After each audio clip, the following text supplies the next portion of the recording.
Good morning, students. I am Richa. I am your SS teacher. Today we are going to start part third. Yesterday I have explained part second. Part second में बेटा ये आपका रह गया था students, ये promises of riches. देखो इसका मैं पहले आपको बताती हूँ। ये एक लेटर है जो रॉबर्ट क्लाइव ने लिखा था। कहाँ पर लिखा था? देखो इंग्लैंड में भेजा गया था लेटर। ऐसा था कि इंग्लैंड के जो लोग थे वो इनको डाउट क्रिएट हो गया था, कंपनी के लिए डाउट क्रिएट हो गया था। तो रॉबर्ट क्लाइव ने विदेश मंत्री थे उस टाइम, विलियम पिट, उनको लिखा था ये लेटर। इस लेटर में देखो क्या बताया गया है। इस लेटर का बताती हूँ आपको। इंग्लैंड के लोग ईस्ट इंडिया कंपनी की शासकीय जो महत्वाकांक्षाएं थी उस पर डाउट करने लगे। डिस्टर्ब और डाउट, संदेह करने लगे, अविश्वास करने लगे, डिस्ट्रस्ट। ठीक है। After the battle of Plassey के युद्ध के बाद रॉबर्ट क्लाइव ने अंग्रेज सम्राट के एक मुख्य विदेश मंत्री विलियम पिट को 7 जनवरी 1759 को कलकत्ते में एक चिट्ठी भेजी थी।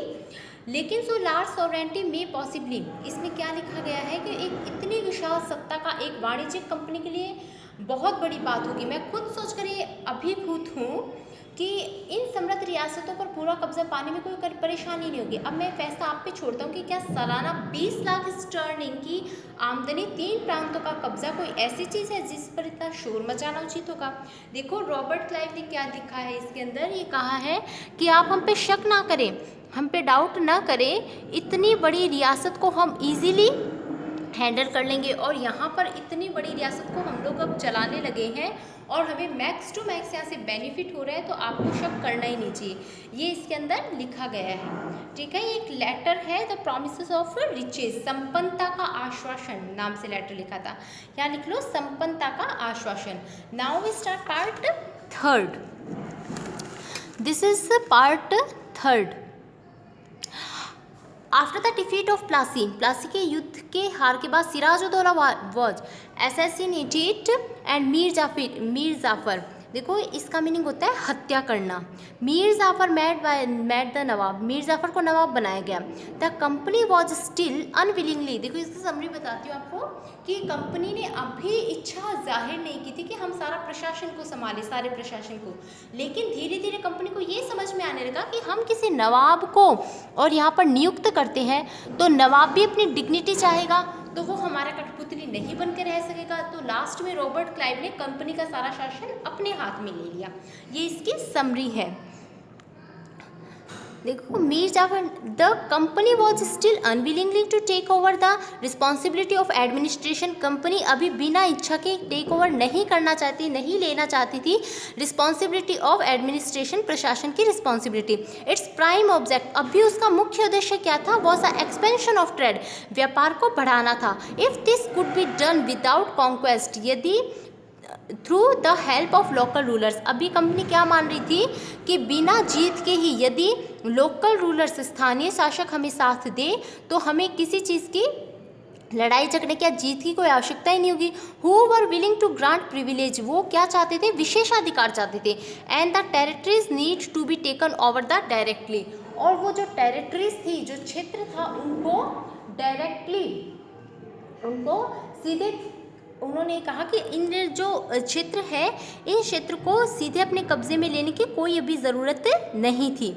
अभी तक कंपनी मान रही थी कि इन क्षेत्रों को अपने कब्जे में लेने की कोई ज़रूरत नहीं है यदि लोकल लीडर्स, लोकल रूलर्स हमें साथ दें तो। Soon the company discovered that this was the rather difficult, धीरे धीरे कंपनी ने पाया शीघ्र ही कि डिस्कवर्ड यानी खोजा, ये परेशानी हुई कंपनी को, उसने परेशानी को फील किया।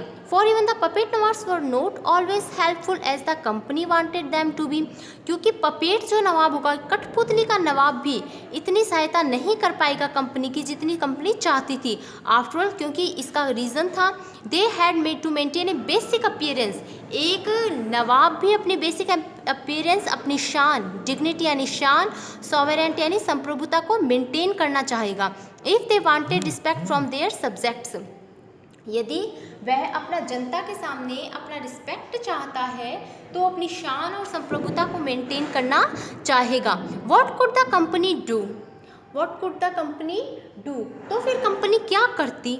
वैन मीर जाफर प्रोटेस्टेड, मीर जाफर ने विरोध किया था। Company deposed him, installed Mir Qasim in his place. जैसे ही देखो मीर जाफर ने कंपनी का थोड़ा सा विरोध किया तो कंपनी ने उसे हटाकर मीर कासिम को नवाब बना दिया।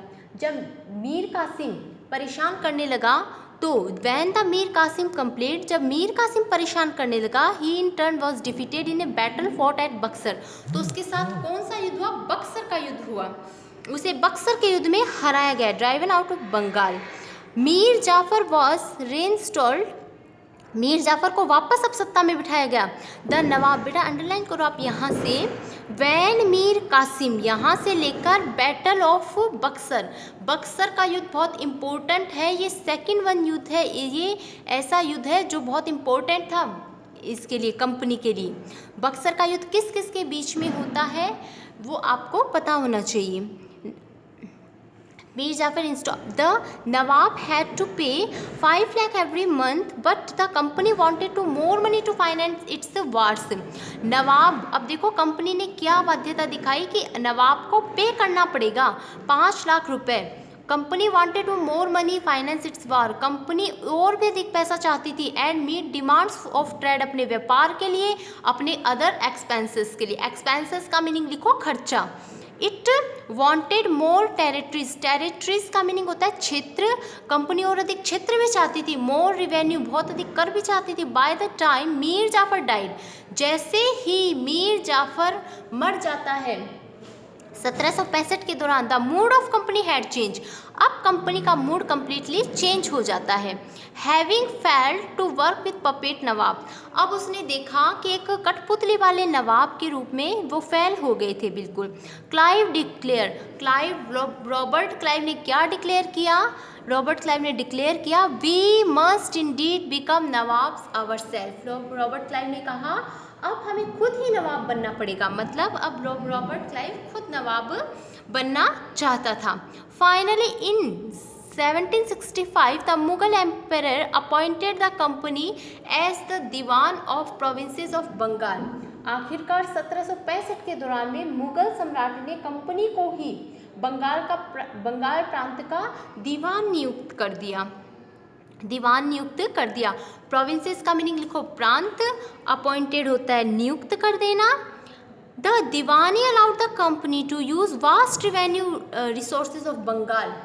दीवानी के मिलने के कारण कंपनी को बंगाल के विशाल राजस्व संसाधनों का नियंत्रण मिल गया। बेटा अब जितना भी जो कर था वो कंपनी खुद कलेक्ट करने लगी। This solve a major problem that the company had earlier faced.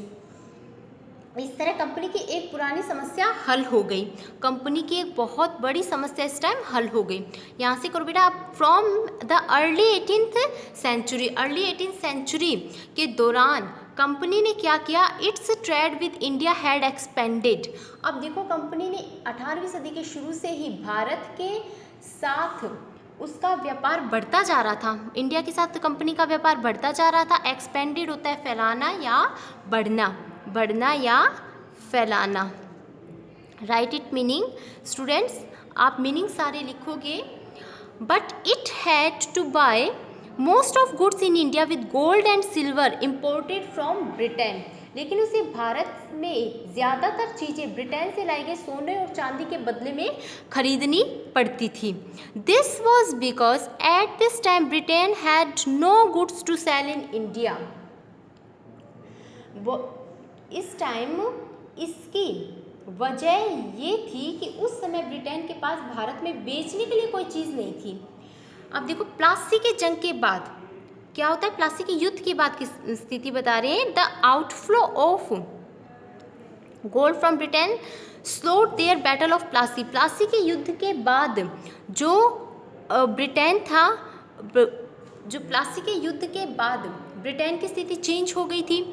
अब देखो and entirely stopped at assumption of diwani. अब भारत से होने वाली आमदनी के सारी कंपनी अपने खर्चे चला रही थी। ठीक है, नेक्स्ट देखो प्लासी की जंग के बाद ब्रिटेन से सोने की निकासी तो कम होने लगी और बंगाल की दीवानी मिलने के बाद ब्रिटेन से सोना लाने की ज़रूरत नहीं रही। ठीक है, यहाँ तक आपको क्लियर हो गया। आगे देखो next one, Now revenues from India could finance company expenses. These revenues यानी कर could be used purchased cotton, silk, textile in India, maintain company troops and meet the cost of building the company fort offices as Calcutta. Now revenue from India से जो भारत में जो finance अब company max to max revenues चाहती थी। अब cotton और silk textile India, देखो उस दौरान इंडिया का जो कॉटन था, सिल्क था, बहुत ही फेमस था। इंडिया का कॉटन पूरे वर्ल्ड में फेमस था और इसका जो ट्रेड था ऑल ओवर वर्ल्ड में फेमस था इंडिया का कॉटन। तो कंपनी क्या चाहती थी इंडिया के लेकिन जो ब्रिटेन था उनके पास ऐसा कोई भी मीन्स नहीं था जो हमारे इंडिया के पास था, क्योंकि भारत का कॉटन तो बहुत ज़्यादा फेमस था। अब भारत से होने वाली आमदनी के सारे कंपनी अपने खर्चे चला सकती थी। इस कमाई से कंपनी में सूती और रेशमी कपड़ा खरीद सकती थी, अपनी फौजों को संभाल सकती थी और कलकत्ते में किलों और दफ्तरों के निर्माण में लागत उठा सकती थी। अब देखो बेटा, कंपनी बंगाल की दीवानी मिलने के बाद ब्रिटेन को सोना लाने की कोई ज़रूरत नहीं रही। ब्रिटेन को जो था वो सोना लाने की कोई ज़रूरत नहीं रही। दीवानी मिलने के बाद ब्रिटेन को सोना लाने की कोई ज़रूरत नहीं रही और जितना भी अब भारत से होने वाली जो आमदनी थी ना वो ही इनफ था ब्रिटेन इसके लिए, ब्रिटेन के लिए। ठीक है, आई थिंक स्टूडेंट्स यहाँ तक आपको समझ में आ गया होगा। ठीक है, नाउ नेक्स्ट वन देखो, कलकत्ते में किलो और दफ्तरों के मैंने आपको बता ही दिया था कि निर्माण में उसकी लागत उठा सकती थी। I think today is sufficient students. Okay, read this chapter.